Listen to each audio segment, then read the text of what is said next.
अस्सलामुअलैकुम dear students of ninth class. मैं Asif Mahmood physics के साथ, और हम नाइन्थ क्लास की फ़िज़िक्स में चैप्टर नंबर 6 के न्यूमेरिकल्स कर रहे हैं। 2 न्यूमेरिकल्स हम कर चुके हैं। आज हम आगे न्यूमेरिकल करेंगे, लेकिन आज मैंने तरीका थोड़ा सा तब्दील किया है।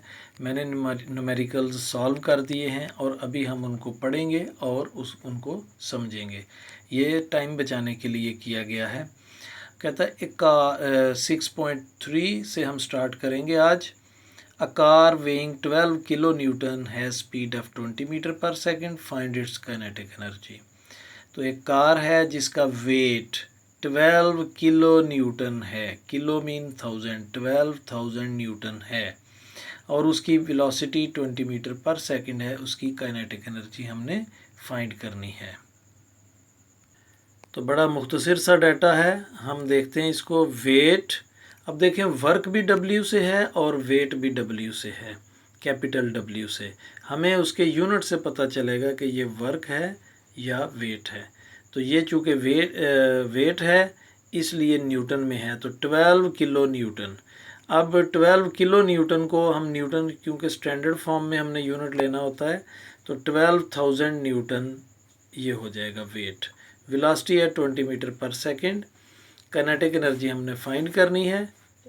काइनेटिक एनर्जी में हमें मैस मालूम होना चाहिए। हमें मालूम है kinetic energy is equal to 1/2 mv² होता है। तो हमारे पास मैस नहीं दिया हुआ, v तो दिया हुआ है, मैस नहीं है। तो इस w की मदद से हम सबसे पहले मैस फाइंड करेंगे। w is equal to mg, तो m is equal to w/g। तो W है 12,000 ओवर G की वैल्यू 10, 0 से कैंसिल, तो 1200 किलोग्राम इसका मैस आ गया। अब हम अपनी इक्वेशन अप्लाई करेंगे। Ke is equal to half mv²। तो 1/2 मल्टीप्लाइड बाई 1200 मैस की जगह पे, V की जगह पे 20 का स्क्वायर लेना है। ये कटिंग हो गई तो 600 रह गया। 2 जो है ये 1200 से कट गया तो 600 रह गया, मल्टीप्लाइड बाय 20 का स्क्वायर लिया तो 400 रह गया। इन दोनों को मल्टीप्लाई किया तो ये हमारी काइनेटिक एनर्जी आ गई 240,000 जूल। तो चूँकि 1000 जो है ये एक बड़ा यूनिट है, इसको हम अलग करेंगे। 1000 को 1000 किलो के इक्वल होता है, तो 240 मल्टीप्लाइड बाई 1000 जूल। तो 240 और 1000 को के में कन्वर्ट करेंगे तो 240 किलो जूल इसका आंसर आएगा। नेक्स्ट देखते हैं 6.4।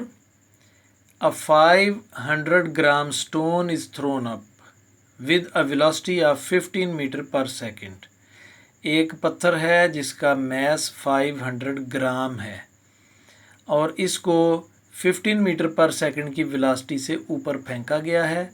Find its potential energy, find its kinetic energy. यानी potential energy at the maximum height, kinetic energy when it hits the ground. तो ये दो हमने एनर्जीज़ जो हैं वो फाइंड करनी है।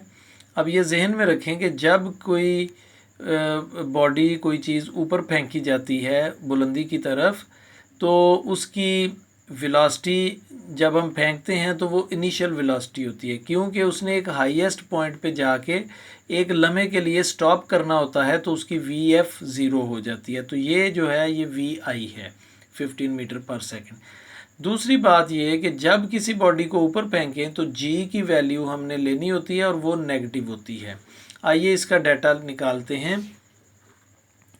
मैस 500 ग्राम, इसको किलोग्राम में तब्दील करेंगे तो ग्राम छोटा यूनिट है, बड़ा यूनिट लेने के लिए 1000 से डिवाइड करेंगे तो ये आ जाएगा 0.5 किलोग्राम। अब Vi जैसे मैंने अभी बताया, ये वेलोसिटी सिर्फ V नहीं है बल्कि Vi है 15 मीटर पर सेकेंड, और Vf इसकी 0 होगी। G की value -10 metre per second square है। हमने इसकी पोटेंशियल एनर्जी फाइंड करनी है और काइनेटिक एनर्जी फाइंड करनी है।